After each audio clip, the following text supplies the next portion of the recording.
Ai, ai. Acho que tá live. Quero arrumar as coisas.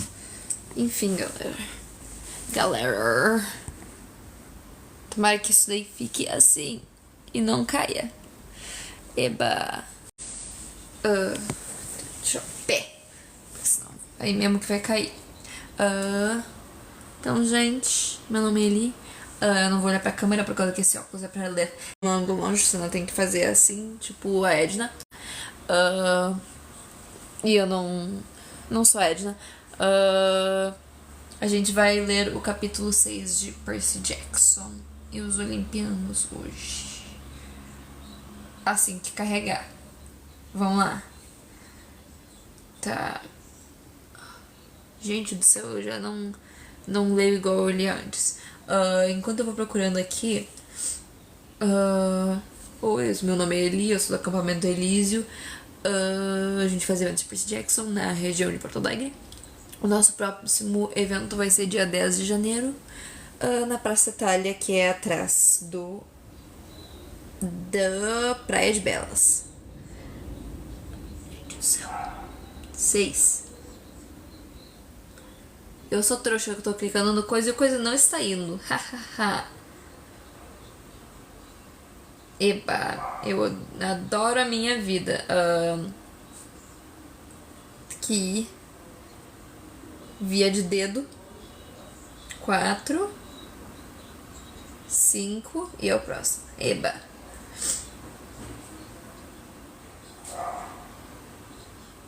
Vamos lá? Tá. Começou. 6. Ele não diz o nome do capítulo. Não diz sim. Diz muito estranho. PDFs são estranhos, gente. Enfim, o nome do capítulo 6 é Minha Transformação em Senhor Supremo do Banheiro. Depois que assimilei o fato de meu professor de latim ser um cavalo. Vários professores por aí. Enfim. Depois que assimilei o fato de meu professor de latim ser um cavalo, fizemos um passeio agradável, embora tivesse tido o cuidado de não andar atrás dele. Havia participado algumas vezes das rondas com pazinhas para recolher cocô de cachorro na parada de ação de graças da loja Macy's.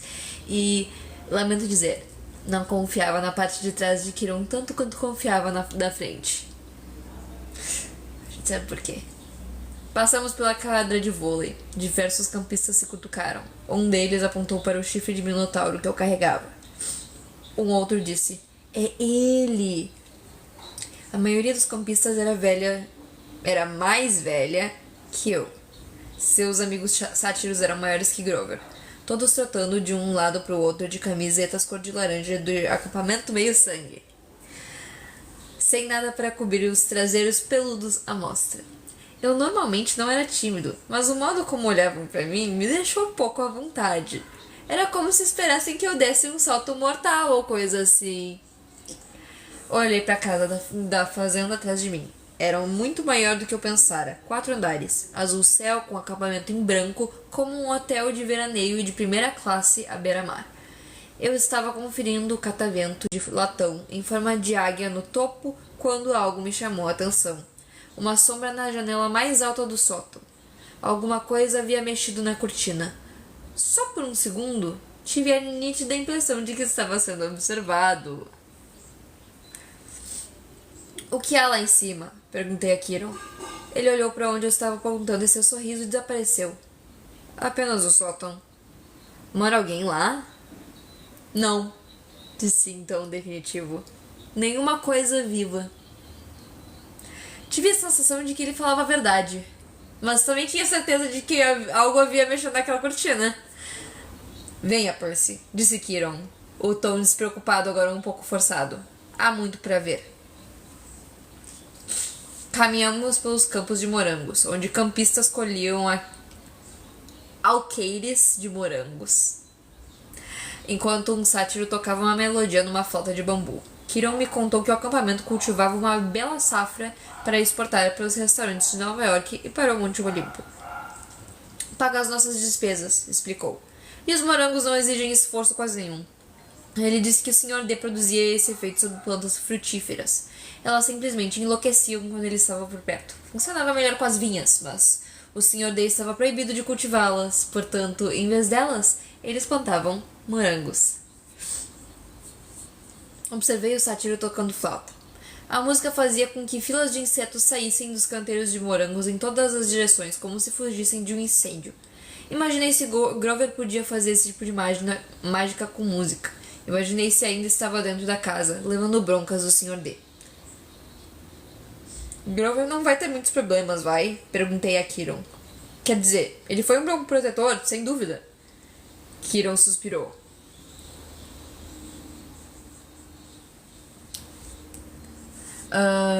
Olá, pessoas. Kiron suspirou, tirou o casaco de tweed e jogou-o por cima do seu lombo de cavalo, como uma sela. Grover sonha alto, Percy, talvez mais alto do que seria razoável.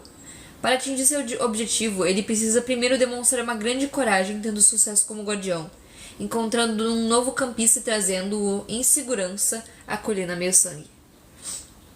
Mas ele fez isso! Eu poderia concordar com você, disse Kiron. Mas não cabe a mim julgar. Dionísio e o Conselho dos Anciães de Casco Fendido devem decidir. Receio que possam não ver essa missão como um sucesso. Afinal, Grover perdeu você em Nova York. Depois, ao desventurado destino da sua mãe. E o fato de que Grover estava inconsciente quando você o arrastou até os limites da propriedade. O Conselho pode questionar se isso demonstra alguma coragem da parte de Grover. Eu quis protestar. Nada do que acontecera havia sido por culpa de Grover. Também me sentia muito culpado. Se não tivesse escapado de Grover na estação de ônibus, ele poderia não ter se envolvido em encrenca. Ele vai ter uma segunda chance, não vai? Kiron retraiu-se. Infelizmente, aquela era a segunda chance de Grover, Percy. Além disso, o conselho não estava muito ansioso em lhe dar outra oportunidade depois do que aconteceu da primeira vez, 5 anos atrás. O Olimpo sabe, eu o aconselhei a esperar mais tempo antes de tentar de novo. E ele ainda é muito pequeno para sua idade. Que idade ele tem? 28. O quê? Ele ainda está no 7º ano? Os sátiros amadurecem no dobro do tempo de seres humanos, Percy. Grover teve a idade equivalente a de um aluno de escola secundária nos últimos 6 anos. Que coisa horrível. De fato, concordou Kiron. De qualquer modo, Grover está atrasado. Mesmo pelos padrões de sátiro. E ainda não avançou muito em magia dos bosques. O pobre estava ansioso por perseguir o seu sonho. Talvez agora encontre alguma outra carreira. Isso não é justo, disse eu. O que aconteceu na primeira vez? Foi mesmo assim tão ruim? Kiron desviou os olhos depressa. Vamos andando. Não, é vamos andando? Tinha um ponto de interrogação no final. Mas eu ainda não estava pronto para mudar de assunto. Uma coisa me ocorrera quando Kiron falou sobre o destino da minha mãe, como se estivesse intencionalmente evitando a palavra morte. O princípio de uma ideia, uma pequenina e esperançosa chama, começou a se formar em minha cabeça. Kiron, disse eu, se os deuses, o Olimpo e tudo são reais. Sim, criança? Isso significa que o mundo inferior também é real. A expressão de Kiron se fechou. Sim, criança. Ele fez uma pausa, como se estivesse escolhendo as palavras cuidadosamente. Há um lugar para onde vão os espíritos após a morte, mas, por hora, até que saibamos mais, eu recomendaria que tirasse isso da sua cabeça. O que quer dizer com até que saibamos mais? Venha, Percy. Vamos ver os bosques. Quando nos aproximamos, me dei conta de como a floresta era enorme. Tomava pelo menos 1/4 do vale, com árvores tão altas e largas que a impressão era de que ninguém entrara lá desde os nativos americanos. Kiron disse, os bosques têm provisões, se você quiser tentar a sorte, mas vá armado. Provisões do quê? Perguntei. Armado? Com o quê? Você verá. O jogo captura a bandeira na sexta-feira à noite. Você tem a sua própria espada e escudo? Minha própria... Não, disse Kiron. Não creio que tenha. Acho que o tamanho 5 vai servir. Mais tarde vou visitar o arsenal. Mais tarde vou visitar o arsenal. Quis perguntar que tipo de acampamento de verão tem um arsenal. Mas havia muito mais a pensar, portanto, o passeio continuou. Vimos a linha de tiro com arco e flecha, o lago de canoagem, os estábulos, dos quais Kiron parecia não gostar muito, A linha de lançamento de dardo, o anfiteatro para a cantoria e a arena, onde Kiron disse que eles realizavam lutas de espadas e lanças. Lutas de espadas e lanças? Perguntei. Desafios entre chalés e coisa assim, ele explicou. Não são detalhes, normalmente. Sim, também tem um refeitório. Kiron apontou para um pavilhão ao ar livre, emoldurado por colunas gregas, brancas sobre uma coluna que dava para o mar. Havia uma dúzia de mesas de piquenique de pedra, sem telhado, sem paredes. O que vocês fazem quando chove? Perguntei. Kiron me olhou como se eu tivesse ficado meio maluco. Ainda temos que comer, não temos? Resolvi deixar pra lá. Finalmente, ele me mostrou os chalés. Havia 12 deles alinhados no bosque junto ao lago.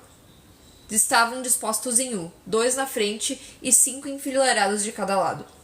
Eles eram, sem dúvidas, o mais estranho conjunto de construções que já vi. A não ser pelo fato de cada um ter um grande número de latão por acima da porta, ímpares do lado esquerdo, pares do lado direito. Eram totalmente diferentes um do outro. O número 9 tinha chaminés como uma minúscula fábrica, o número 4 tinha tomateiros nas paredes e uma cobertura feita de grama de verdade. O 7 parecia feito de um ouro sólido que reluzia tanto à luz do sol que era quase impossível de se olhar. Todos davam para uma área comum, mais ou menos do tamanho de um campo de futebol, pontilhada de estátuas gregas, fontes, canteiros de flores e um par de cestos de basquete.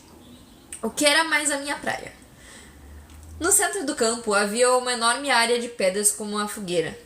Muito embora fosse uma tarde quente, o fogo ardia de modo lento. Uma menina com cerca de 9 anos estava cuidando das chamas, cutucando os carvões com uma vara. O par de chalés à cabeceira do campo, números 1 e 2, pareciam mausoléus casadinhos. Grandes caixas de mármore branco com colunas pesadas na frente. O chalé 1 era o maior e mais magnífico dos 12. As portas de bronze polido cintilavam como um holograma, de tal modo que, vistas de ângulos diferentes, raios pareciam atravessá-las. O chalé 2 era, de certo modo, mais gracioso, com colunas mais cimas encimadas com romãs e flores. As paredes eram entalhadas com imagens de pavões. Zeus e Hera? Adivinhei. Correto, disse Kiron. Os chalés parecem vazios. Diversos chalés estão vazios. É verdade. Ninguém jamais fica no 1 ou no 2. Certo. Então, cada chalé tinha um deus diferente como mascote. Mascote? 12 chalés para os 12 olimpianos. Mas por que alguns estariam vazios? Vazios não é uma palavra. Mas por que alguns estariam vazios? Parei na frente do primeiro chalé da esquerda, o número 3. Não era alto e imponente como o chalé 1, mas comprido, baixo e sólido. As paredes externas eram de pedras cinzentas rústicas salpicadas de pedaços de conchas e coral, como se as pedras tivessem sido cortadas diretamente do fundo do oceano.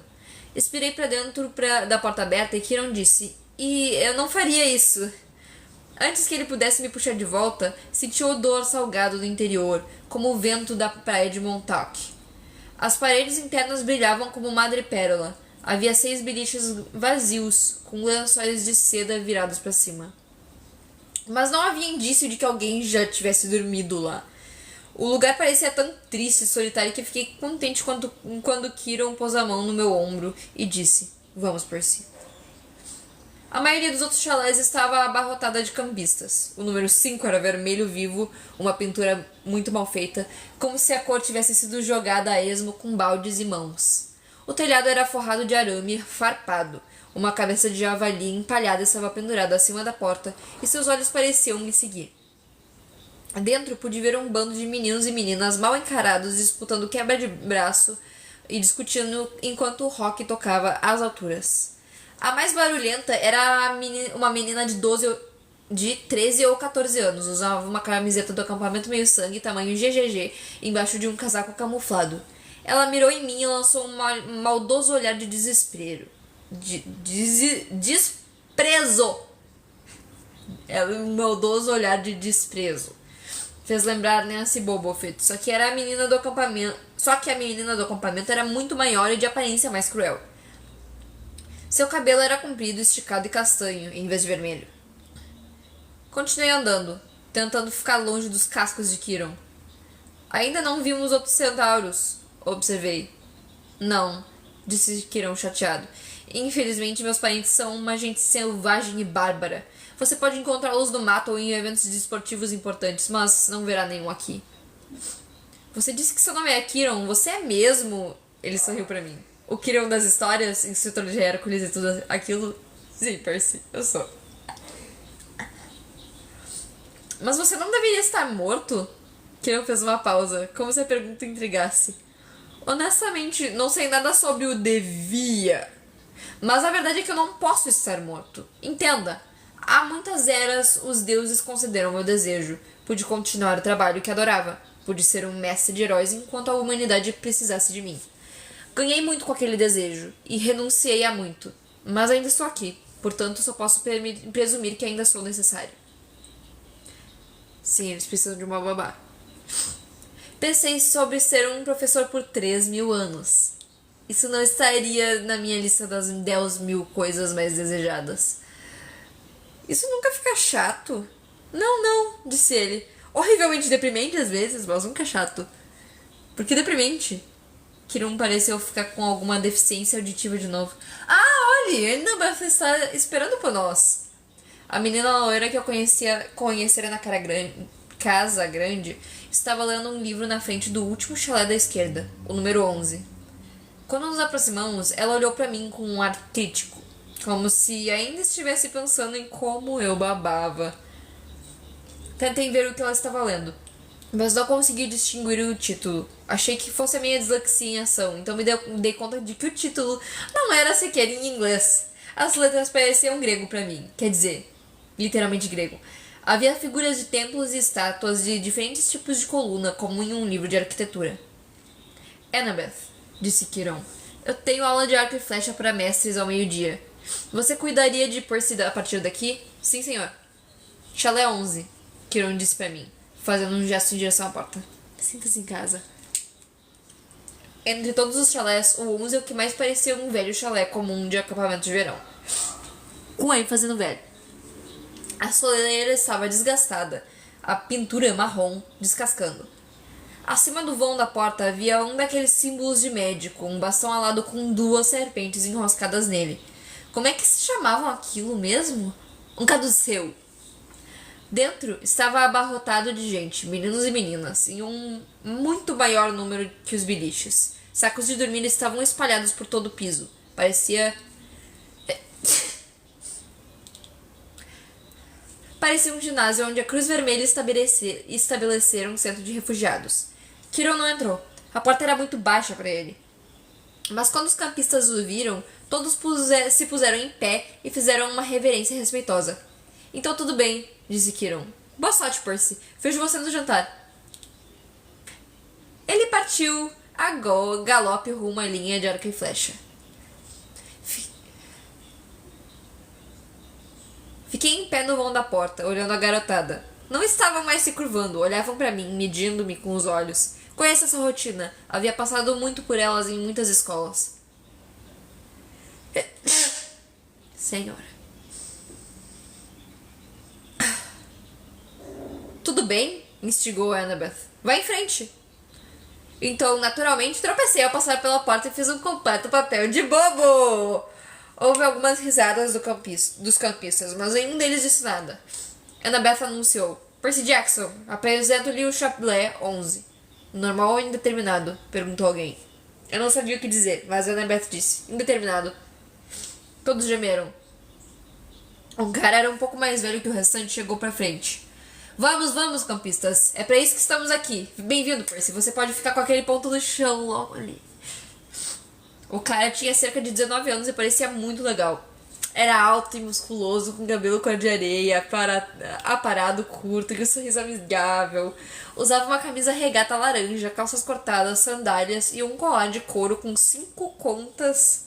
Demorou pra eu contar. 5 contas de argila em cores diferentes. A única coisa perturbadora nessa aparência era uma longa, grossa cicatriz branca que corria desde logo abaixo do olho direito até o queixo. É só daqui. como um antigo corte de faca. Esse é o Luke, disse Annabeth, e sua voz pareceu mudar um pouco. Dei uma olhada nela e poderia ter jurado que estava ficando vermelha. Ela me viu olhando e sua expressão endureceu de novo. Ele é seu conselheiro por enquanto. Por enquanto? Perguntei. Você é indeterminado, explicou Luke pacientemente. Eles não sabem em que chalé acomodá-lo, então você está aqui. O chalé 11 recebe todos os recém-chegados, todos os visitantes. Naturalmente, Hermes, o nosso patrono, é o deus dos viajantes. Olhei para o minúsculo espaço de chão que eles me deram. Eu não tinha nada para pôr ali e marcá-lo como meu. Nenhuma bagagem, nenhuma roupa, nenhum saco de dormir, apenas o chifre do Minotauro. Pensei em colocá-lo ali. Mas então lembrei que Hermes é também o deus dos ladrões. Corri os olhos pelos rostos dos campistas, alguns mal-humorados e desconfiados, outros com um sorriso idiota, alguns me olhando como se esperassem uma oportunidade de limpar meus bolsos. Quanto tempo vou ficar aqui? Perguntei. Boa pergunta, disse Luke. Até você ser determinado. Quanto tempo isso vai levar? Todos os campistas riram. Venha, disse Annabeth. Vou lhe mostrar o pátio de vôlei. Eu já vi. Venha!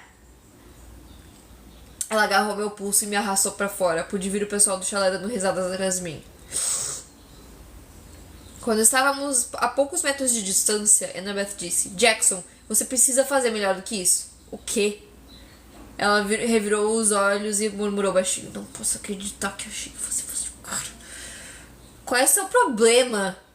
Eu agora estava ficando zangado. Tudo que eu sei é que matei um sujeito. Touro. Não fale assim, disse Annabeth. Você sabe quantos nesse acampamento gostariam de ter tido a sua chance? De ser mortos? De enfrentar o Minotauro. Pra que você acha que nós treinamos? Eu sacudi a cabeça. Olha, se a coisa contra a qual eu lutei era realmente o Minotauro, o mesmo dessas histórias, sim. Então só existe um. Sim. E ele morreu. Tipo, 1 zilhão de anos atrás. Certo? Teseu o matou no labirinto. Portanto, monstros não morrem por si. Eles podem ser mortos, mas eles não morrem. Ah, obrigado, entendi tudo. Eles não têm alma, como você e eu. Você pode bani-los por algum tempo. Talvez até por toda uma vida, se tiver sorte. Mas eles são forças primitivas. Kiron os chama de arquétipos. No fim, eles se reconstituem. Pensei na senhora Dodds. Você quer dizer que se eu matei um acidentalmente com uma espada... quer dizer, a sua professora de matemática, está certo. Ela ainda está lá fora. Apenas a deixou muito, muito zangada. Como você sabe da senhora Dodds? Você fala dormindo. Você quase chamou-a de alguma coisa, uma fúria. Elas são torturadoras do Hades, certo? Annabeth olhou pra mim Annabeth olhou nervosamente pro chão, como se esperasse que ele abrisse e a engolisse. Se você não deve chamá-los pelo nome. Se acabamos tendo de falar nela, nós as chamamos de as benevolentes. Puxa, existe alguma coisa que se possa dizer sem que haja trovões? Eu suei reclamão, até pra mim mesmo. Mas naquele momento eu não me importei. Por que tenho que ficar no chalé 11, afinal? Por que fica todo mundo tão amontoado? Há uma porção de biliches vazios ali? Apontei para os primeiros chalés e Annabeth empalideceu. A gente não escolhe simplesmente um chalé, Percy. Depende de quem são seus progenitores, ou o seu progenitor. Ela olhou fixamente para mim, esperando que eu entendesse. Minha mãe é Sally Jackson, disse eu. Trabalha na doceria da grande estação central. Pelo menos, trabalhava. Sinto muito por sua mãe, Percy. Mas não é isso que eu quis dizer. Estou falando sobre seu outro progenitor. Seu pai. Ele está morto, eu não cheguei a conhecê-lo. Annabeth suspirou. Era claro que já tivera aquela conversa com outras crianças. Seu pai não está morto, Percy. Como pode dizer isso? Você conhece? Não, é claro que não. Então como você pode dizer? Porque eu conheço você. Você não estaria aqui se não fosse um de nós. Você não sabe nada a meu respeito. Não? Ela ergueu uma sobrancelha. Aposto que você ficou passando de escola em escola. Aposto que foi expulso de uma porção delas. Como teve diagnóstico de dislexia, provavelmente transtorno do déficit de atenção também. Tentei engolir meu constrangimento. O que isso tem a ver? Tudo junto? É quase sinal certo. As letras flutuam pra fora da página quando você lê, certo? é porque a sua mente está fisicamente programada para o grego antigo. É transtorno de déficit de atenção. Você é impulsivo.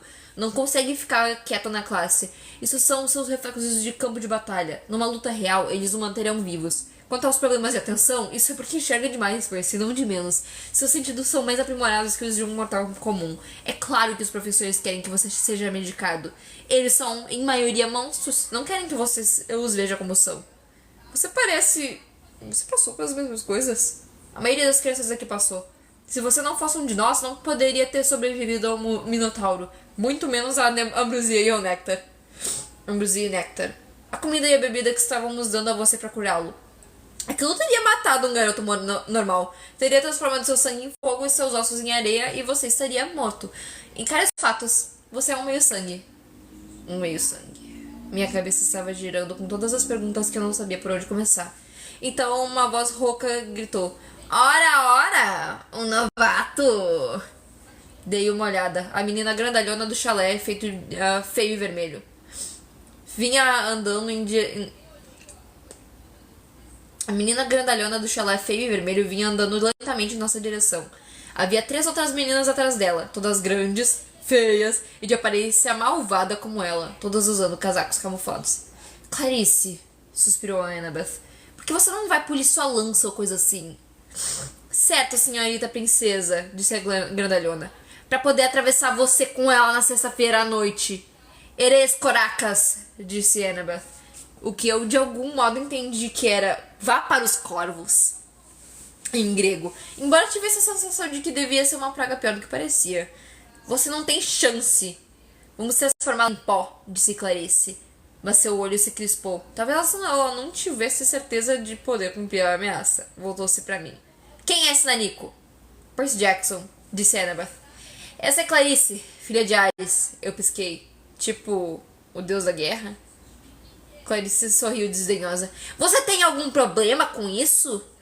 Não, disse eu, recobrando minha presença de espírito. Isso explica o mau cheiro. Clarice razão. Nós temos uma cerimônia de iniciação para novatos, Percy. Seja o que for, venha, vou lhe mostrar. Vou lhe mostrar. Clarice, Annabeth tentou dizer. Fica fora disso, espertinha. Annabeth pareceu ofendida, mas ficou de fora. Eu realmente não queria a ajuda dela. Eu era novato, tinha que construir a minha própria reputação. Entreguei a Annabeth meu chifre de minotauro e me preparei para a luta. Mas antes que eu percebesse, Clarice tinha me segurado pelo pescoço e me arrastava na direção de um edifício de blocos de concreto que percebi imediatamente que era o banheiro.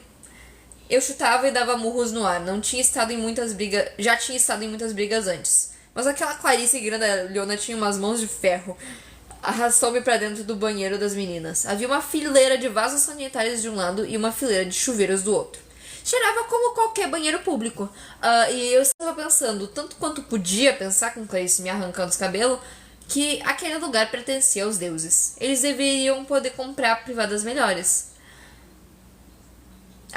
Que se aquele lugar pertencia aos deuses, eles deviam poder comprar privadas melhores. Deviam mesmo. As amigas de Clarice estavam todas rindo, e eu tentava encontrar a força que usarem para enfrentar o Minotauro, mas ela simplesmente não estava lá. Como se ele fosse dos 3 grandes, disse Clarice, me empurrando em direção de um dos vasos. Certo, o Minotauro provavelmente caiu na risada de tão bobo que ele parecia. As amigas abafaram um riso. Annabeth ficou no canto, com as mãos na frente do rosto, observando através dos dedos. Clarice me forçou sobre os joelhos e começou a empurrar minha cabeça para dentro do vaso sanitário, que fedia a canos enferrujados e, bem, ao que vai para dentro de vasos sanitários. Fiz esforço para manter a cabeça erguida. Estava olhando para a água imunda e pensando, eu não vou enfiar a cabeça nisso aí. Eu não vou. Então algo aconteceu. Eu senti uma pressão violenta na boca do estômago. Ouvi os encanamentos roncando, os canos estremeceram, a mão de Clarice no meu cabelo afrouxou. A água pulou para fora do vaso, formando um arco por cima da minha cabeça. Em seguida, me vi estatelado sob os ladrilhos do piso do banheiro com Clarice berrando atrás de mim. Eu me virei bem no momento em que a água explodiu para fora do vaso outra vez, atingindo Clarice bem no rosto com tanta força que a fez cair de traseiro no chão.